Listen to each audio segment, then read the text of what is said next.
The most important conversation you will ever have in your life is the one you have with yourself.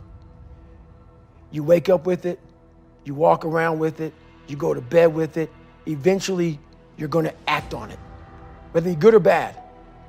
That's why the whole thing about this book I have, it's about you. It is about you. It's strictly about you finding who you are. So many people die, live 100 years, never know who they are. Never know who they are. You have to look in that mirror and know there's so much more in here, man. Because I could literally right now be a 300-pound guy spraying for cockroaches still to this day if I did not look in that mirror and say, there has to be more to this. This can't be it. And then willing to go into it, dive deep into it, and give all I have to find it.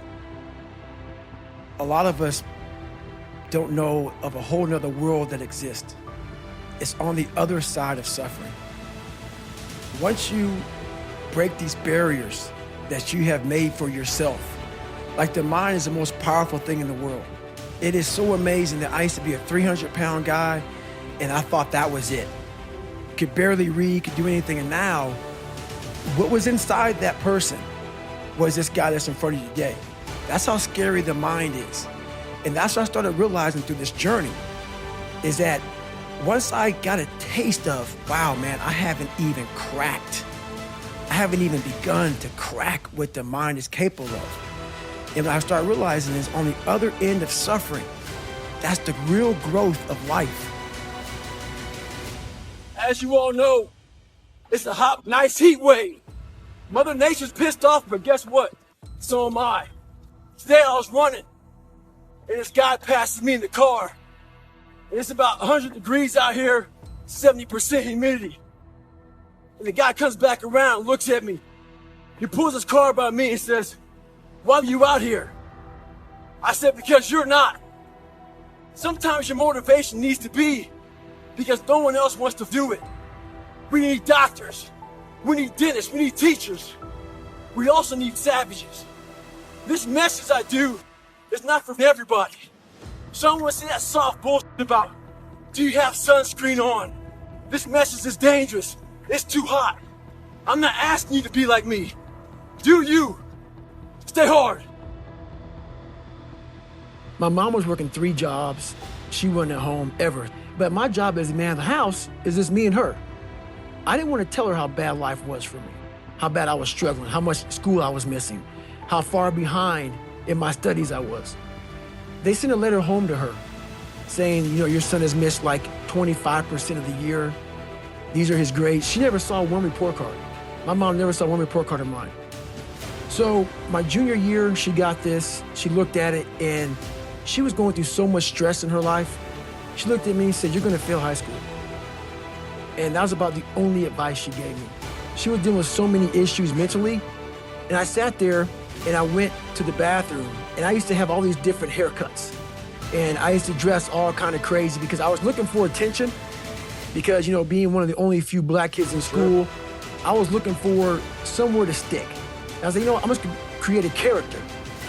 And I went in the mirror and I called it the accountability mirror. I went in the mirror as my mom sat me down in the bed and said, "You're gonna fail." That's the only advice I had. And my principal, no one had any good advice for me. I was alone. And that's why I talk about the voice in my book a lot. And that voice is God, obviously. But I went to the mirror, the accountability mirror, I looked at it and I said, "My God, man, you are on your own. And what are you gonna do about it?" And that's when I slowly started to change my life. But, it doesn't happen that quickly. Being accepted is one thing that killed me. And you have to learn, what do you want in your life? We have so much influence coming at us that we are so lost. We don't know what we want to do because we don't spend enough time with ourselves.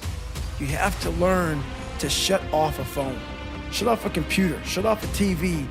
And it's okay to sit in a room by yourself in a chair and just think about you, where I want to be, where do I see myself tomorrow, the next year from that.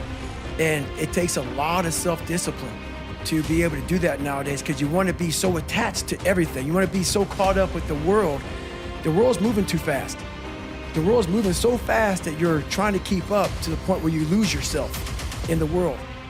So you have to take that time to go to that dark place in your mind and discover who you are.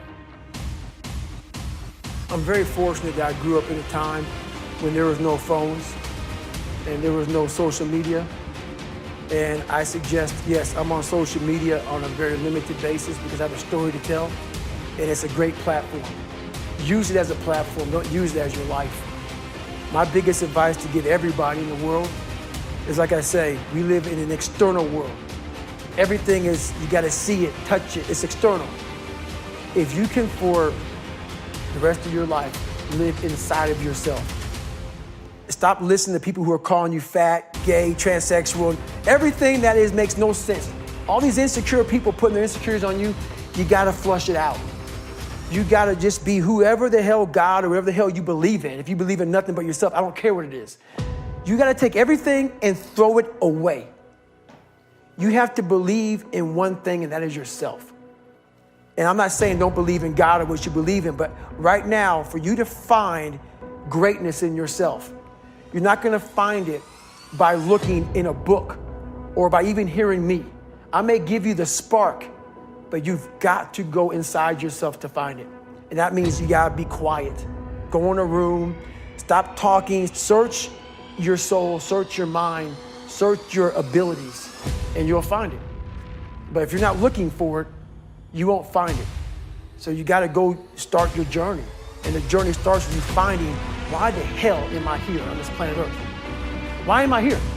And if you don't know that, you will live the rest of your life searching, always asking the question, why? Do you remember how many nights you spent by yourself in your head thinking about what kind of piece of shit you were and how miserable that was? That's exactly my drive.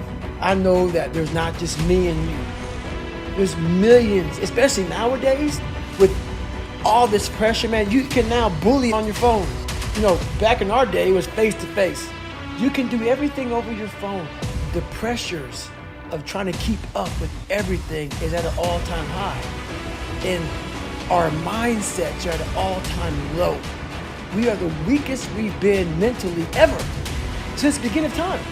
And it's even harder. So it's harder with a weaker mind. So all I want to do, my whole drive is about, I have a really good way of visualizing people suffering, because a lot of people do it. We have two sides of us. We have one side that is that happy-go-lucky side, that nothing's wrong and everything is good. But we have that side at home when no one's around, that's depressed and miserable and we're not good enough. And whatever happened to you is real. So that's my drive. I want to make sure that I give people as much power as I can, so when they get up every morning, they know that, hey, I have the ability to not only survive in this world, but thrive in this world just by the mere fact of hearing about my story.